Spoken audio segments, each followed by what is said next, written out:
பிறவி என்று நாட்டை காப்பேன் 4 நலத்திட்டங்கள் கொண்டு. 1. ஏட்டுக்கல்வி முதல் எந்திர கல்வி வரை ஒவ்வொரு மாணவரும் வருடத்திற்கு 100 மரம் வளர்ப்பதற்கே மேற்படிப்பில் உதவித்தொகை முதல் அரசாங்க வேலை என்னும் திட்டம் கொண்டு வருவேன். 2.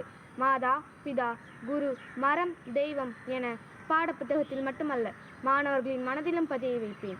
அன்பை தருவது மாதா, அறிவை தருவது பிதா, கல்வி தருவது குரு, நிழலும் நிம்மதியும் தருவது மரம், இவை அனைத்தையும் காப்பதே தெய்வம் என பாடப்புத்தகத்தில் சொல்லித்தர செய்வேன். 3. குற்றங்களை நேசிப்போம்.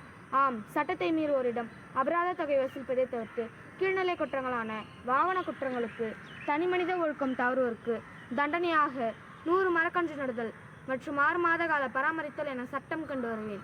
மேல்நிலை குற்றங்களுக்கு அடற்காடு உருவாக்குதல், தேசிய நெடுஞ்சாலைகளில் குறிப்பிட்ட தூரத்திற்கு மரம் வளர்ப்பு, பராமரிப்பு போன்றவற்றை மாற்று தண்டனையாக கொடுப்பேன். 4.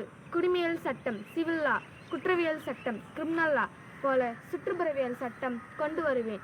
ஒவ்வொரு குடும்பமும் இயற்கை, மண், சுற்றுப்புற மாசு ஆகிய சமூக நலன் காக்க மக்கும் குப்பை, மக்காத குப்பை ஆகியவற்றை முறையாக சேகரித்து மாநகராட்சியிடம் முறையாக சமர்ப்பித்து நல்ல குடிமகன் என்னும் அரசாங்க சான்றிதழை கொடுத்து பாராட்டுவதோடு மட்டுமின்றி வரி சலுகைகள், அரசாங்க சலுகைகள் கொடுத்து மக்களை சுற்றுப்புறத்தை காக்க ஊக்குவிப்பேன்.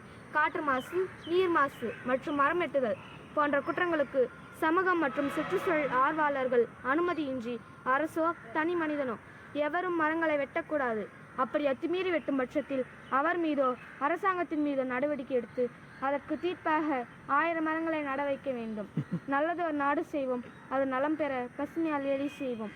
என் இயற்கை தாய்க்கும் என்னை ஈன்றெடுத்த தாய்க்கும் நன்றி சொல்லி என் உரையை முடிக்கின்றேன். உங்கள் வாழ்த்துக்களை